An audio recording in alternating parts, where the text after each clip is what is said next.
오늘 함께 보실 하나님 말씀 레위기 23장 33절부터 44절까지 말씀입니다. 구약성경 138페이지 레위기 23장 33절부터 44절까지 말씀입니다. 구약성경 183페이지 레위기 23장 33절부터 44절까지 말씀입니다.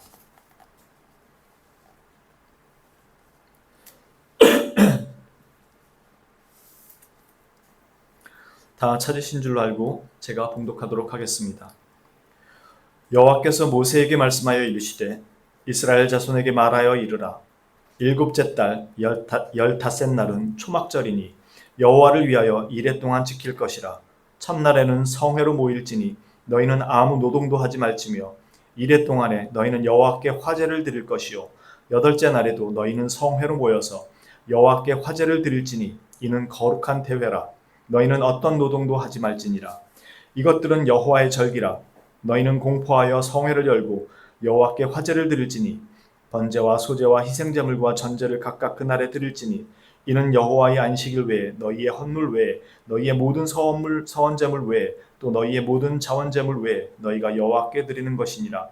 너희가 토지 소산 거두기를 마치거든 일곱째 달 열닷셋 날부터 이레 동안 여호와의 절기를 지키되 첫날에도 안식하고 여덟째 날에도 안식할 것이요 첫날에는 너희가 아름다운 나무 실과와 종려나무 가지와 무성한 나무 가지와 시내버들을 취하여 너희 하나님 여호와 앞에서 이레 동안 즐거워할 것이라. 너희는 매년 이레 동안 여호와께 이 절기를 지킬지니 너희 대대의 영원한 규례라. 너희는 일곱째 달에 이를 지킬지니라. 너희는 이레 동안 초막에 거주하되 이스라엘에서 난 자는 다 초막에 거주할지니 이는 내가 이스라엘 자손을 애굽 땅에서 인도하여 내던 때에 초막에 거주하게 한 줄을 너희 대대로 알게 함이니라. 나는 너희의 하나님 여호와이니라. 모세는 이와 같이 여호와의 절기를 이스라엘 자손에게 공포하였더라. 아멘. 지난주 금요일부터 추석 연휴가 이어지고 있죠. 상당히 긴 연휴 기간입니다. 아마 그래서 해외로 나가시는 분도 많은 것 같고요. 추석은 그 한 해의 농사를 마치고 오곡을 수확하는 그 시기에 위치한 절기죠. 그래서 명절 잔치상이 푸짐한 덕분에 몸무게도 늘어나는 기간입니다. 이런 절기는 우리나라에만 있는 것은 아니죠. 북미 대륙, 미국이나 캐나다 이런 쪽에도 추수감사절이라는 그 이름으로 이런 절기를 지킵니다. 1620년경에 영국의 청교도들이 메이플라워를 타고 아메리카 대륙으로 넘어가서 그 다음에 첫 수확을 기념하면서 지키기 시작했다라는 것이 보편적인 설입니다. 그렇게 추수감사절이 지켜졌다는 거죠. 그리고 한국은 미국 선교사들의 영향으로 인해서 이 추수감사절을 교회력의 절기 중에 하나로 지키는 경우가 많습니다. 그럼 성경에는 이런 농사와 수확에 대한 절기가 있는가? 예, 있습니다. 오늘 우리가 읽은 말씀이 그것입니다. 초막절이라고 불리는 이 절기는 그 해의 소출을 다 거두고 나서 지키는 절기였습니다. 오늘 저희가 읽은 말씀은 레위기지만 신명기 16장 이하에서 12절 이하에서도 똑같은 말씀이 나옵니다. 너는 애굽에서 종되었던 것을 기억하고 이 규례를 지켜 행할지니라. 너희 타작마당과 포도주 틀에 소출을 거두어 들인 후에 이레 동안 초막절을 지킬 것이요 절기를 지킬 때에는 너와 네 자녀와 노비와 네 성중에 거주하는 레위인과 객과 고아와 과부가 함께 즐거워하되 네 하나님 여호와께서 택하신 곳에서 너는 이레 동안 네 하나님 여호와 앞에서 절기를 지키고 네 하나님 여호와께서 네 모든 소출과 네 손으로 행한 모든 일에 복 주실 것이니 너는 온전히 즐거워할지니라. 그렇지만 이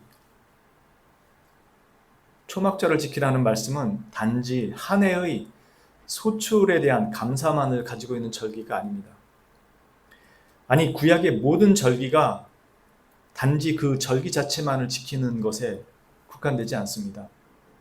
개신교회에서 이 구약의 절기를 지키는 것에 대해서 조심스러운 입장을 가지는 이유는 바로 구약의 모든 절기가 그리스도를 가리키며 그리스도를 가리키고 있고 동시에 그리스도에 의해서 모두 완성되었기 때문입니다. 바로 그런 점에서 구약적 의미로서 지키는 이런 절기는 더 이상 지키지 않는다고 말하는 것입니다. 그럼 오늘의 말씀에서 우리는 당연히 그런 그리스도를 만나봐야 되겠죠. 발견할 수 있어야 되는 것이겠죠. 먼저 이걸 이해하기 위해서 간단하게 유대 달력을 잠깐 짚고 넘어가야 될 것 같습니다. 출애굽기 13장 4절이나 신명기 16장 1절을 보면 너희가 아비벌에 애굽에서 나왔으므로 아비벌에 유월절을 지키라는 말씀이 있어요. 여기서 아비벌이라는 것은 가나안 땅에서 농사를 짓던 그 당시 농경 제도에 맞춘 달력이에요. 마치 우리나라로 따지면 음력 비슷하게 농경 제도에 맞춘 달력이었습니다. 그래서 당시 유대인들이 가지고 있는 민간력으로 따지자면은 이 아비벌은 7월에 해당돼요. 그리고 오늘날 우리가 가지고 있는 일반적인 이 태양력, 달력으로 따지자면 3, 4월에 해당돼요. 복잡하죠. 예, 각 나라마다 틀리니까. 그런데 이 아비벌에 이스라엘이 출애굽을 해요. 그러면서 하나님께서 이것이 그들에게 첫째 달이라고 얘기합니다. 그러니까 유대 종교력으로 따지면 아비벌이라는 게 1월 달이 되는 거예요. 이게 유대인들에게 민간력, 그들이 가지고 있는 민간력으로는 7월인데 종교력으로 따지면 이때가 1월이 된다고요. 첫째 달이. 그리고 이제 우리가 읽고 있는 이 절기에 관한 달은 바로 이 종교력, 아비벌로 따졌을 때 1월 달로 따졌을 때 7번째 해당되는 달에 이 절기를 지키라는 겁니다. 그러니까 유대인들이 가지고 있는 민간력인 7월부터 6개월 뒤면 7, 8, 9, 10, 11, 12 7번째 달이니까 1월이 되는 거죠. 그러니까 유대 종교력으로는 7번째 달이라고 지금 레위기에 나오지만 유대인들이 가지고 있는 민간력으로 따지자면 첫째 달, 새해라는 소리입니다. 우리로 말하자면 태양력으로 따지자면 약 9월에서 10월 정도 어간에 해당되는 거예요. 그러니까 우리 추석 시기하고 거의 비슷한 거죠. 이 추수하는 시기가. 정리하자면 지금 여기서 보고 있는 이 달력의 7째 달이라는 것은 우리 달로 7월이 아니라 이스라엘이 출애굽한 시점부터 따져서 7째 달이라는 거고 민간력으로는 새해라는 뜻입니다. 그럼 이제 이 말씀, 이 달력을 조금 이해했다면 레위기 23장 33절 속죄제 초막절에 대한 그 내용 이전에 앞에 있는 23절부터 있는 나팔절부터 보도록 하겠습니다. 23절부터 보도록 하겠습니다. 여호와께서 모세에게 말씀하여 이르시되 이스라엘 자손에게 말하여 이르라. 7째 달 곧 그 달 첫날은 1일은 너희에게 쉬는 날이 될지니 이는 나팔을 불어 기념할 날이요 성회라. 어떤 노동도 하지 말고 여호와께 화제를 드릴지니라. 즉 이날은 7월 1일, 그러니까 새해 1월 1일이 되는 거죠. 이날은 나팔절이라는 날로 새해 첫날 이스라엘 전체를 성회로 모이도록 하라는 것입니다. 이것은 곧 그들에게는 새 날이 도래했음을 알리는 나팔 소리가 되겠죠. 그죠? 새 첫날을 선포하면서 모이도록 한 거니까요. 그리고 26절로 넘어갑니다. 여호와께서 모세에게 말씀하여 이르시되 7째 달 열흘날은 속죄일이니 너희는 성회를 열고 스스로 괴롭게 하며 여호와께 화제를 드리고 이렇게 되어 있습니다. 즉 7월 10일은 대속죄일로 모이라는 겁니다. 이것은 이스라엘의 죄를 속죄하는 유일한 대속죄일입니다. 그리고 속죄라는 의미에는 죄를 덮어준다는 의미가 있습니다. 이날은 이스라엘에게 있어서는 정말 중요한 날이죠. 이스라엘 공동체의 죄뿐만이 아니라 성막의 모든 부분까지 정결하게 되는 날이었기 때문에 누구도 이 거룩함을 훼손할 수가 없었어요. 그래서 하나님께서 강력하게 이들에게 명령하십니다. 그리고 나서 이제 계속해서 33절 이하 초막절로 이어진 겁니다. 다시 한번 읽어볼게요. 33절입니다. 여호와께서 모세에게 말씀하여 이르시되 이스라엘 자손에게 말하여 이르라. 일곱째 달 15셋 날은 초막절이니 여호와를 위하여 이레 동안 지킬 것이라. 첫날에는 성회로 모일지니 너희는 아무 노동도 하지 말지며. 이렇게 되어 있습니다. 자, 이제 정리를 하자면 유대 종교력으로는 7월 1일, 민간력으로는 1월 1일 새해 첫날에 나팔을 불어 이스라엘을 거룩하신 하나님 앞에 모이게 합니다. 그리고 열흘 뒤인 7월 10일 대속죄일로 모여서 하나님 앞에 온전한 금식과 모든 회개의 기도로 모이고 아무 일도 하지 못하게 하고 오직 하나님 앞에서 안식하도록 합니다. 그리고 그들을 애굽에서 인도하여 내시고 광야길에서 그들을 불기둥과 구름기둥으로 보호하시고 지켜주시며 반석의 물과 하늘의 만나와 메추라기로 그들을 돌보신 하나님의 은혜에 감사를 드리는 닷새 뒤에, 대속죄일 닷새 뒤에 초막에서 지내는 초막절을 지키게 하는 것입니다. 이게 지금 7월 달에 보름 안에 있는 세 가지 중요한 절기들입니다. 이게 큰 그림으로 그려지는 이스라엘의 절기입니다. 성회로 모이게 하고 대속죄를 선포하고 그들에게 은혜를 베풀어 주셨음을 감사하는, 이 시간은 이스라엘에게는 온전한 은혜를 소망하는 가운데 새해 첫날, 기다리는 한 해의 가장 중요한 날이고 기다림의 날이 될 수밖에 없는 것입니다. 그리고 이것을 가리키는 것은 궁극적인 어떤 방향의, 이것이 어떤 궁극적인 방향을 가리키고 있습니다. 이게 신학적인 의미에서 정리를 한다면 나팔절로 모인다라는 것은, 성회로 우리가 모인다라는 건 그리스도의 오심과 그리스도 앞에 우리가 성회로 모이는 것에 대한 그 나팔 소리의 의미입니다. 새 날이 시작되었음을 알리는 겁니다. 그리고 대속죄일은 그리스도의 속죄를 상징하는 것이죠.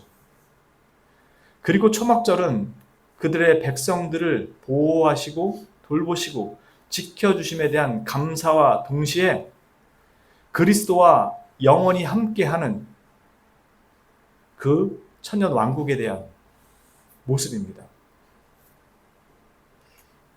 그럼 이 절기가 과연 구약에서 이렇게 말씀하신 절기가 이런 신학적인 의미를 가진다고 할 때 신약에서도 그게 연속성을 가진다고 말할 수 있는가?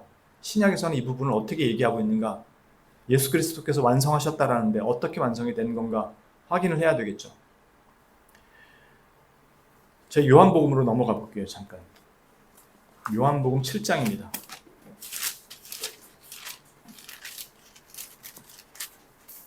(155페이지입니다) 신약성경 155페이지 요한복음 7장입니다. 요한복음 7장 2절입니다. 유대인의 명절인 초막절이 가까운지라 그 형제들이 예수께 이르되 당신이 행하는 일을 제자들도 보게 여기를 떠나 유대로 가소서. 이렇게 얘기합니다. 지금 이 시점이 예수님께서 유대인의 3대 절기 중에 하나인 초막절이 되어서 많은 사람들이 예루살렘으로 모일 때, 이때 예수님의 동생들도 예루살렘으로 가는 겁니다. 그러면서 예수님에게도 당신도 예루살렘으로 가셔서 당신을 나타내셔야 되지 않겠습니까? 라고 동생들이 얘기한 겁니다. 그때 예수님은 따로 조용히 지금 너희랑 안 간다 라고 말씀하시고 따로 조용히 예루살렘으로 들어가십니다. 이렇게 요한복음 7장이 시작됐는데요. 뒤에 37절에 가면 이렇게 내용이 나옵니다. 명절 끝날, 곧 큰 날에, 즉 이건 초막절, 앞에 초막절이었으니까 초막절 끝날이죠. 이 날이 7째 날인지 8째 성회로 모이라는 날인지 학자들마다 약간은 의견은 달라요. 단지 명절 끝날, 그러니까 초막절에 이 절기를 지키는 끝날, 큰 날에 예수께서 서서 외쳐 이르시되 누구든지 목마르거든 내게로 와서 마시라. 나를 믿는 자는 성경의 이름과 같이 그 배에서 생수의 강이 흘러나오리라 하시니 이는 그를 믿는 자들이 받을 성령을 가리켜 말씀하신 것이라. 예수께서 아직 영광을 받지 않으셨으므로 성령이 아직 그들에게 계시지 아니하시더라. 여기서 한 가지, 왜 예수님께서 초막절에 이 생수라는 물에 관한 말씀을 하고 계실까? 그 이유는 예수님 당시에 그 유대에서 초막절을 지키는 7일 동안 사람들은 실로암 연못에 가서 금으로 된 통에 물을 가득 채워서 대제사장이 앞장서서 행렬을 인도해서 성전으로 들어갑니다. 그리고 그 행렬이 성전 안뜰에 있는 남쪽 문에 이를 때 쇼파르라고 하는 기쁨의 나팔을 크게 3번 붑니다. 그리고 순례자들이 지켜보는 가운데 제사장들은 그 통을 들고 제단 주위를 돌았고 성전 성가대는 시편 113편부터 118편을 찬양했습니다. 그리고 118편을 찬양할 때 모든 남자 순례자들은 오른손으로 버드나무와 화석류나무 가지를 들고 흔들고 주께 감사하라고 크게 외칩니다. 그리고 제단에 도착했을 때 제사장은 실로암 연못에서 떠온 물과 포도주를 제단에 넘치도록 붓습니다. 대단히 성대한 행사인 게 눈에 보이죠.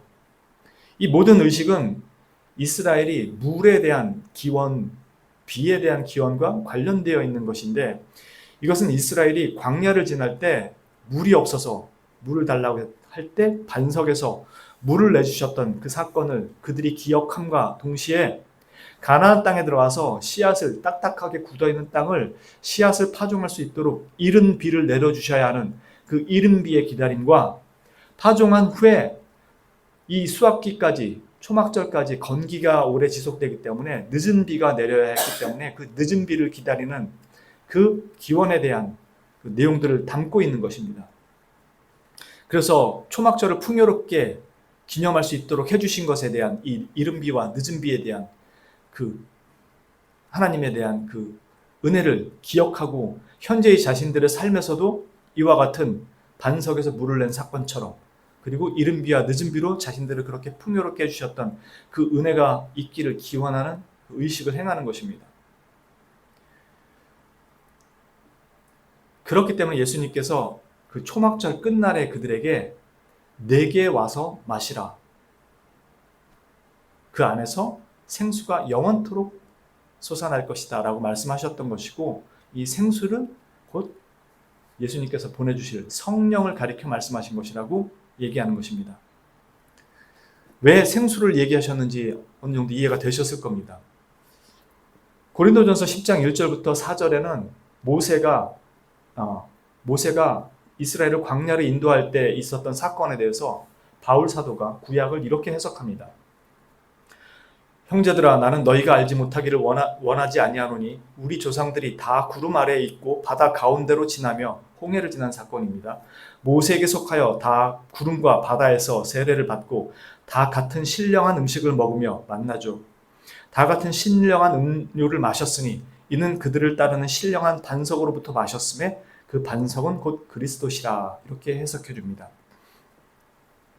즉 예수님께서 내게 와서 생수를 마시라 라고 하셨던 것은 내가 그 물을 내어주는 반석이고 이른 비와 늦은 비를 내려주는 그 하나님이라는 사실을 얘기하는 것이죠. 그리고 그 늦은 비, 이른 비 이것에 대해서 그 반석인 생수 그것에 대해서 7장 38절에 나를 믿는 자는 성경의 이름과 같이 그 배에서 생수의 강이 흘러나오리라 하시니 이는 그를 믿는 자들이 받을 성령을 가리켜 말씀하신 것이라 얘기하죠. 여러분들은 이 생수의 강에 대해서 많이 아실 겁니다. 에스겔서나 이사야서나 많은 선지자들의 글이 마지막 날에 예루살렘에서부터 그 생수의 강이 흘러나올 것이라는 이야기를 너무나도 많이 들으셨을 겁니다. 지금 예수님께서 말씀하신 이 생수, 이것은 실제적으로 이스라엘이 받아 누리게 될 가장 큰 은혜와 유익이 무엇인지를 잘 말씀해 주는 겁니다. 이것은 초막절이 단지 추수감사절처럼 한 해 농사 잘 짓고 수익을 많이 얻게 해주셔서 감사하다는 의미로 드리는 그런 감사의 절기 수준을 훨씬 넘어간다는 겁니다. 좀 더 정확히 말하면 주님은 우리에게 한 해 수익 책임져 주겠다라는 의미보다 나팔절에 자기 백성을 불러 모으시고 열흘 뒤에 대속죄일을 통해서 그들의 죄를 용서하시고 그들을 자기 백성으로 삼으실 것에 대한 예표적인 절기, 즉 그들에게 성령을 주어 하나님의 거룩한 백성으로 만드실 그리스도의 사역에 대한 예표입니다.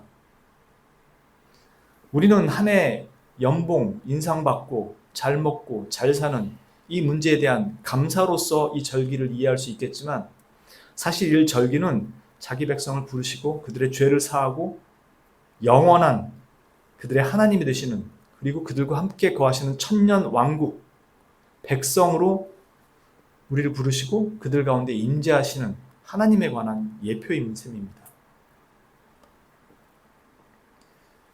이 생수에 대한 내용 말고 또 다른 이 의미로서 이 두 번째 되는 의미라고 할 수 있는 부분이 장막에 관한 것입니다. 레위기 23장 43절에서 초막절을 지내도록 하신 이유가 이는 내가 이스라엘 자손을 애굽 땅에서 인도하여 내던 때에 초막에 거주하게 한 줄을 너희 대대로 알게 함이니라.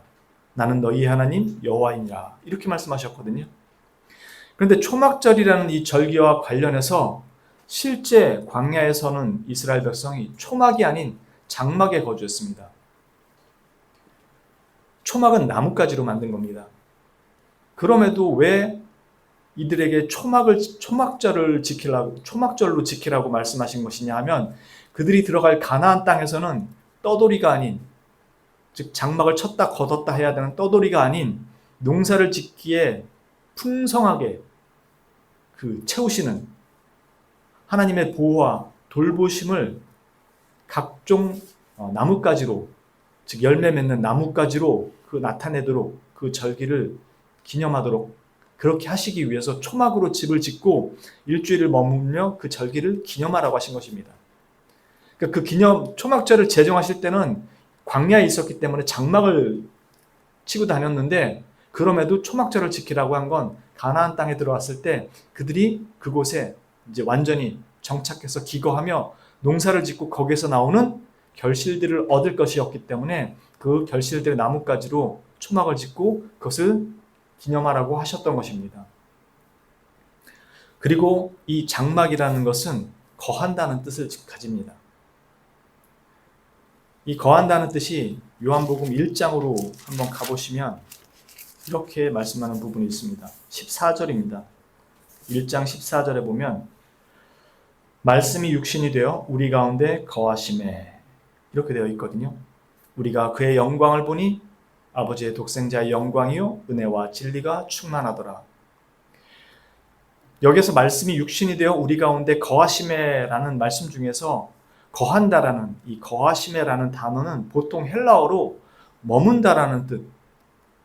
혹시 헬라어로 보통 거한다고 얘기할 때는 머문다는 뜻의 메노라는 단어를 쓰거나 아니면 거하다는 뜻의 오이케오라는 단어를 거의 대부분 그렇게 습니다.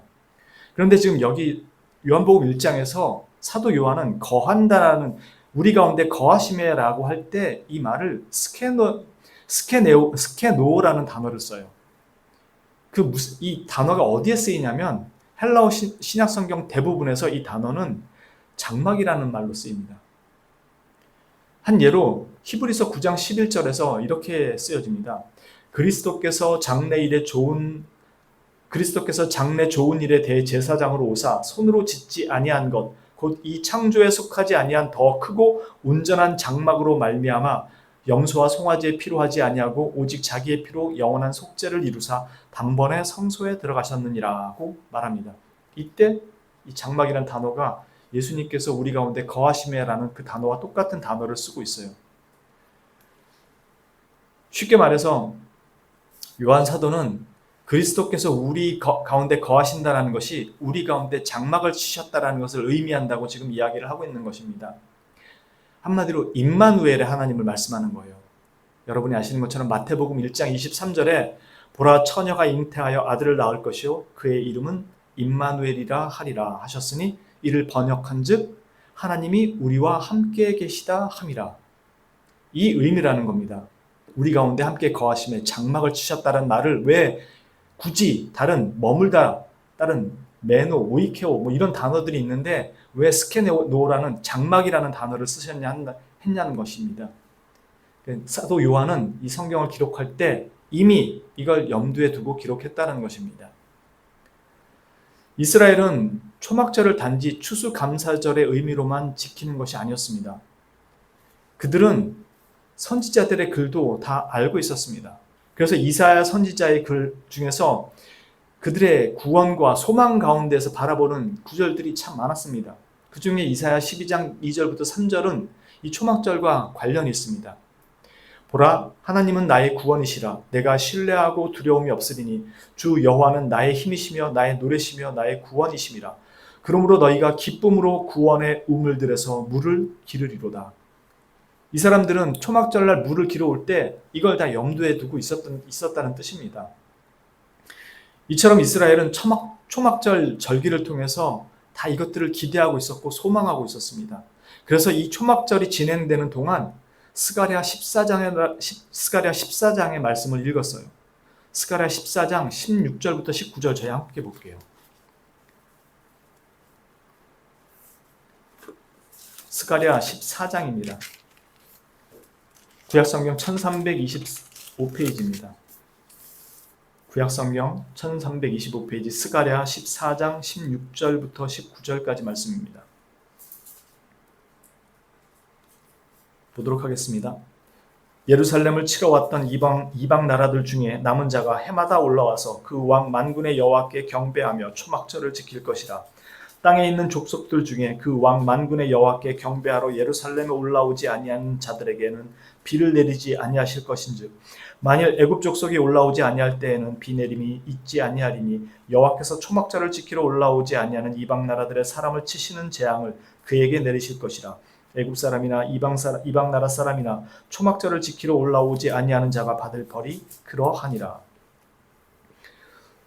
이게 지금 초막절에 물을 뜰 때 이들이 읽던 성경 구절입니다. 초막절을 지키러 올라오지 아니하는 자에게 비를 주시지 않는다는 의미와 그들이 받을 벌이라는 것이 어떤 의미로 여러분들에게 여겨지시나요?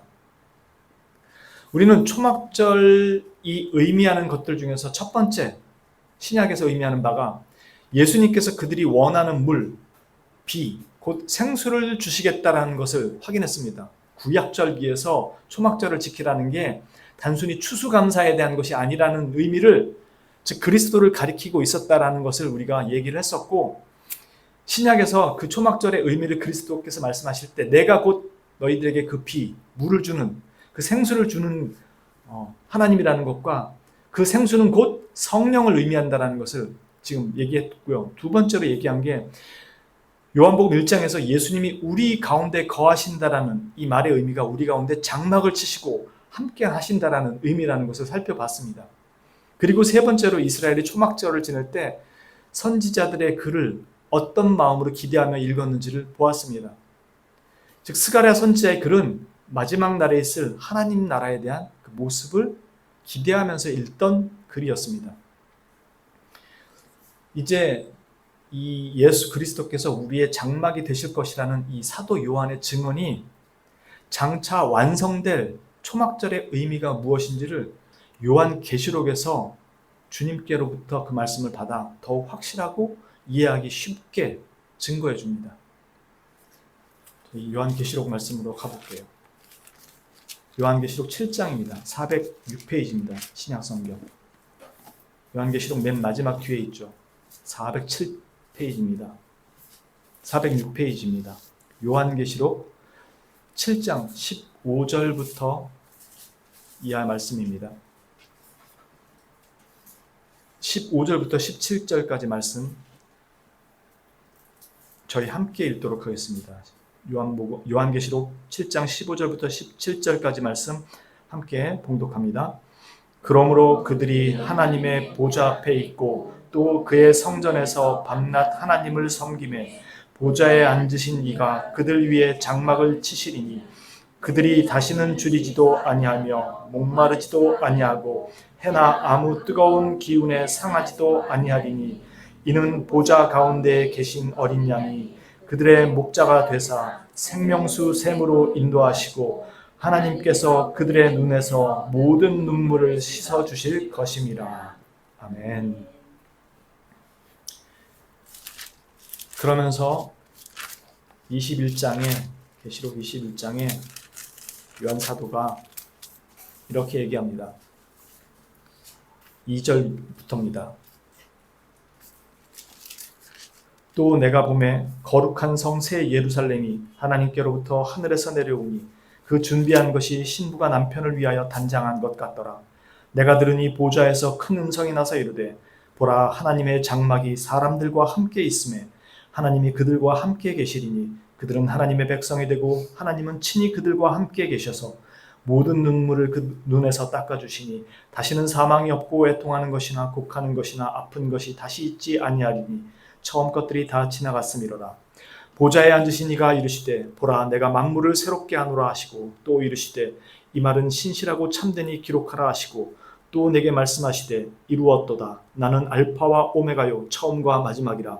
내가 생명수 샘물을 목마른 자에게 값없이 주리니 이기는 자는 이것들을 상속으로 받으리라. 나는 그의 하나님이 되고 그는 내 아들이 되리라. 아멘. 여러분들이 보신 것처럼 이것은 단지 추수감사와 같은 의미가 아니라는 것을 알 수 있습니다. 바로 우리에게 장막이 되어주시고 함께 거하시는 그리스도의 약속의 확증, 곧 초막절이 가리키는 의미입니다.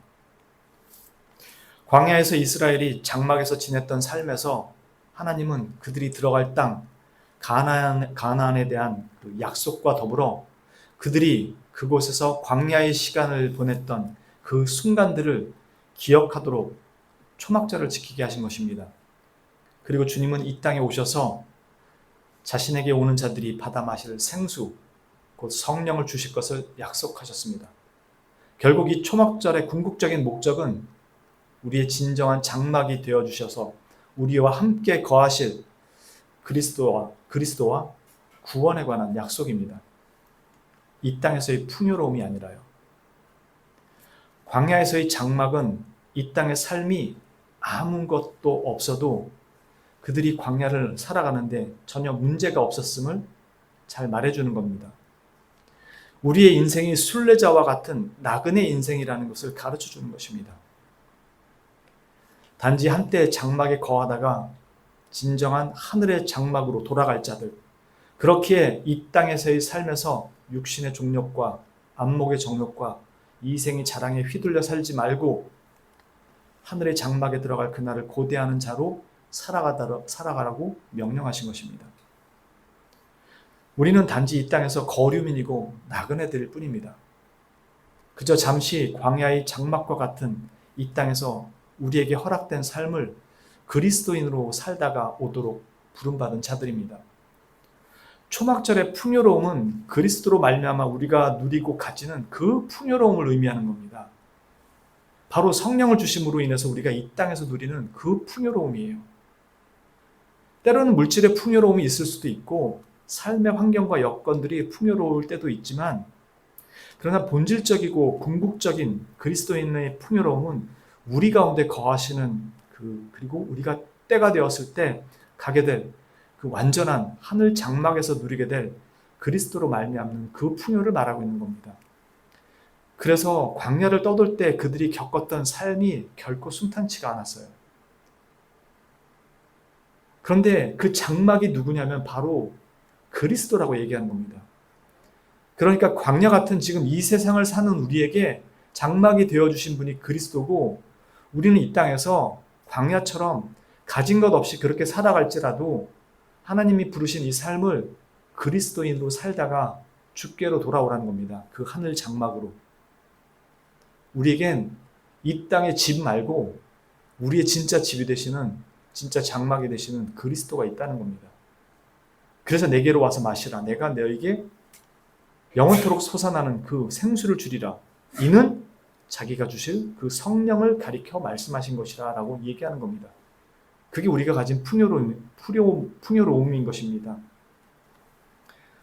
우리는 이 땅에서 광야를 지나가고 장막 가운데 살아가지만 하나님께서 반석에서 물을 내시고 그 누구도 먹어본 적 없는 만나와 메추라기로 생을 살아가는 자들이라는 것을 잊지 마시기 바랍니다. 세상에서 누리는 것들을 더 가진 적 없고 더 가지지 못하고 생을 마감할지 모르겠지만 세상에서 줄 수 없는 것을 하나님께로부터 받아서 살고 있는 자들이라는 것입니다. 비록 척박하고 삭막한 광야 같은 시간을 지나고 있다고 여겨지며 매번 펼쳤다 접었다를 반복해야 하는 이런 장막의 삶을 이 땅에서 살아갈지라도 우리의 궁극적인 필요와 채움은 하나님의 손에서 그 생명을 지켜가도록 돌보심을 받고 있다는 것을 결코 잊지 말라는 것입니다. 우리의 초막절은 이미 그리스도 안에서 누리고 있는 것이고 우리의 생이 맞춰지고 주님께로 가는 날 더 없는 그 초막절의 풍요로움을 만끽할 수 있게 됩니다. 우리의 삶 가운데 장막을 펼치신 그리스도를 바라보는 그 믿음의 눈의 초점을 세상의 것으로 인해 흐리지 마시기 바랍니다. 우리가 소망의 눈으로 보는 초막절은 바로 그리스도와 함께 영원히 거할 그 영광의 그날의 그림자입니다. 새하늘과 새 땅에서의 임마누엘, 하나님과 함께함을 고대하는 이 땅의 삶일 뿐입니다. 또 내가 봄에 거룩한 성 새 예루살렘이 하나님께로부터 하늘에서 내려오니 그 준비한 것이 신부가 남편을 위하여 단장한 것 같더라. 내가 들으니 보좌에서 큰 음성이 나서 이르되 보라, 하나님의 장막이 사람들과 함께 있음에 하나님이 그들과 함께 계시리니 그들은 하나님의 백성이 되고 하나님은 친히 그들과 함께 계셔서 모든 눈물을 그 눈에서 닦아주시니 다시는 사망이 없고 애통하는 것이나 곡하는 것이나 아픈 것이 다시 있지 아니하리니 처음 것들이 다 지나갔음이로라. 아멘. 이 말씀이 저와 거한학교의 성도님들이 믿음으로 기다리는 그리스도께서 이루신 초막절의 말씀이 되기를 주님의 이름으로 진심으로 축원합니다. 아멘.